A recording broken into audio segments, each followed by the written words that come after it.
السلام عليكم ورحمة الله تعالى وبركاته. مرحبا بكم معايا فيديو جديد. نتمنى ان شاء الله تكونوا بخير وعلى خير وفي اتم الصحة والعافية. في هذا لا فيديو بغيت نشارك معكم الفخومبوازيي اللي كيجي لذيذ بزاف ورائع بكريمة الموسلين اللي كتجي اكثر من رائعة، كتجي بنينة ملساء. الشكل كيجي راقي كما كتشوفوا معايا، شكلا ومذاقا. بقاو معايا باش تشوفوا المقادير والطريقه ديال التحضير. اول حاجه غادي ناخذ واحد السوبور ديال لو كيك، هو هاد الكرتونه، وواحد لو سيركل او الاطار، وغادي نغلفوه بهاد لو بلاستيك باش غادي يجيني الشكل زوين ويجي راقي مع الجناب. هنايا اول حاجه خديت لو فرامبواز اللي شريته من فخي زعما طري. الحبات ديالو يكونوا شويه كبار، غسلته ونشفته مزيان، وخديت الحبات اللي يكونوا مقادين، يعني يكونوا كلهم كيف كيف، وقطعته في النصف هكذا باش غادي نستفو في الجوانب، يعني النصف كما كتشوفوا الشكل ديالو. الظهر ديالو هو اللي يجي على الداخل باش يبان الشكل ديال الفرامبواز مقطع على برا من بعد ما غادي نديموليوه. اول حاجه كما قلت لكم غادي نستف الفرامبواز مع الجوانب، وهاد الطريقه راه نفسها تقدروا ديروها للفخيز اللي يتسمى فخيزيي. صايي من بعد ما كملت الطريقه ديال الفرامبواز غادي ندير لو بسكوي كويه، غادي سبق لي وشاركته معاكم. غادي نحط لكم لو لين ديالو في صندوق الوصف. حاولت انني نفرق لا فيديو هكذا باش يعني درت لا كريم موسلين بوحدها، لو بسكوي بوحدو، والمونتاج ديال هاد لو فرامبوازي بوحدو هكذا باش ما يجيش لا فيديو طويل. من بعد ما درت البسكوي كويه في الوسط حاولت نقطعه على الشكل ديال الصغير على الاطار باش يجي في الوسط ديال هاد لو مول. وخديت الكريمه ديال الموسلين اللي ودعتها في الجيب الحلواني، حتى هي راه شاركتها معاكم من قبل وودعتها. غادي نوضع لكم لو لين ديالها في صندوق الوصف. نحاول نوضع واحد الدائره من فوق الفرامبواز ونوزعها بواحد لو سباتول هكذا باش تدخل في دوك الفراغات اللي يبقاو نتاع الفرامبواز، ويجي الفراغ يعني عامر، والشكل ديالها باش يجي زوين. سايي كندير واحد الطبقه ديال كريمه الموسلين من فوق هاد البسكوي كما كتشوفوا معايا. ومن بعد غادي ناخذ لو فرامبواز، نحاولوا نكونوا كرماء، يعني كنديروا الكميه ديال الفرامبواز حيت لا تارت ولا هاد الحلوه هادي كتكون بالفرامبواز، يعني نحاولوا نكثروا الفاكهه هكذا باش تجي لذيذه وتجي منعشه. هنا غادي ندير واحد الكميه تاع الفرامبواز في الوسط من فوق الكريمه كما كتشوفوا معايا بهذا الشكل.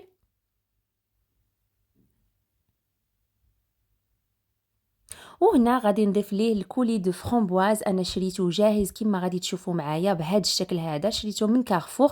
يمكن لكم تصايبوه غير في الدار، تاخذوا الفرامبواز ديروا عليه شويه ديال السكر وتخليوه يطلق وتطحنوه مزيان تميكسيوه. صايي يا اما تصفيوه من ديك الزريعه اللي فيه، يا اما ديروه به بالزريعه ديالو، كيبقى لكم الاختيار. هنايا هاد البلاستيك درتو شويه عالي على المول، وانايا غادي نحتاج غير لاطاي او العلو ديال الاطار ديالي. حاولت نقصو او نحيد داك الزائد على حسب الاطار باش هكذا غادي الكريمه تجي حتى الاطار. ساي من بعد ما وضعت الكولي د فرامبواز من الفوق غادي نوضع القطعه ديال البسكوي من الفوق. الا ما بغيتوش ديروا البسكوي كويه فيمكن لكم تعوضوه بلا جينواز، لا جينواز العاديه ديروها وتقطعوها على زوج وديروا طبقه لتحت وطبقه من الفوق.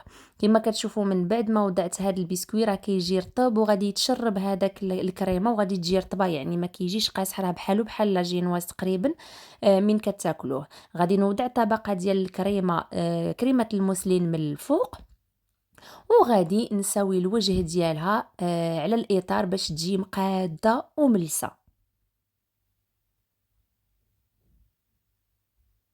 بالنسبه للكميه اللي خدمت معاكم ديال كريمه الموسلين راها تجي هذيك هي مع هاد لو غاتو، ويشيط لكم شي حاجه قليله، يعني غادي يجي هذاك هو الا درتو الاطار ديال 26. هذا الاطار راه ديال 26 في الديامتر. سايي كنحاول كنصايب هاد الكريمه من الفوق، ونحاول بحال اللي نطابي شويه ولا بحال اللي ندرك عليه شويه باش هكذا الا كان شي فراغ لداخل حتى هو يتعمر وما يبقاو لياش الفراغات لداخل.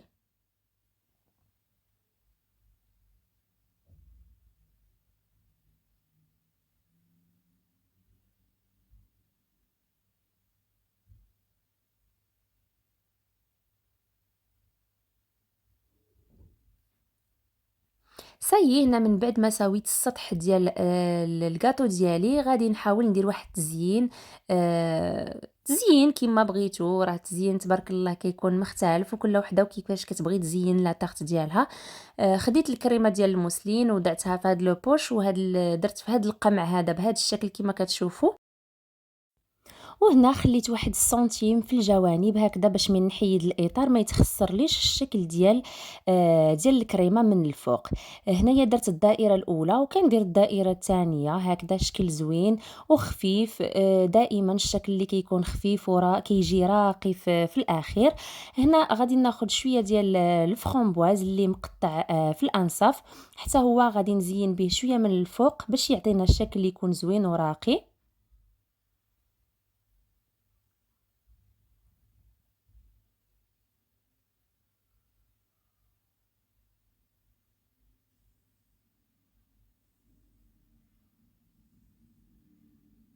وكما كتعرفوا الكريمه تاع الموسلين راها كتجي لذيذه بزاف، هي عباره عن كريمه الباتيسير، وفاش كتبرد نضيفوا ليها الزبده بحراره المطبخ وكنضربوها مزيان وكتكون وكترجع لينا كريمه الموسلين راه كتجي لذيذه ورائعه. صايي هنايا غادي نضيف في الوسط فramboise كنقلبهم بهذا الشكل هذا باش هذاك الفراغ نعمرو بالكولي دو فramboise. هنا غادي ناخذ شويه ديال الكولي دو فرامبواز ولا المربى، نوضعو في واحد الجيب الحلواني وغادي نعمر به دوك الفراغات في الوسط باش يعطينا الشكل اللي يكون زوين.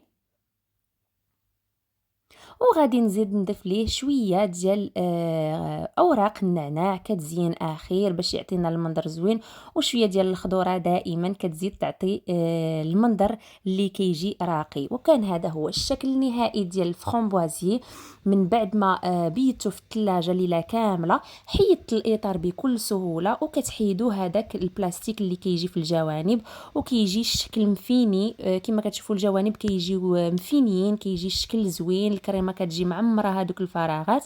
وهنايا صايبت وحده لي انديفيديال يعني وحده صغيره، كانت شاطت لي شويه ديال الكريمه وكنت صايبت بعدا البسكوي يعني وحدات صغورين باش نصايب وحده يمكن لكم تصايبوهم وحدات صغار ولا وحده عائليه، راه كتجي راقيه وكتجي فنه في الشكل ديالها والمذاق ما نقول لكمش، خصكم تجربوها باش تحكموا. ونتمنى ان شاء الله لا فيديو يكون نال الاعجاب ديالكم، نتمنى ما تبخلوش عليا باللايك وبالاشتراك، ونتلاقاو ان شاء الله في فيديو جديد. الى اللقاء.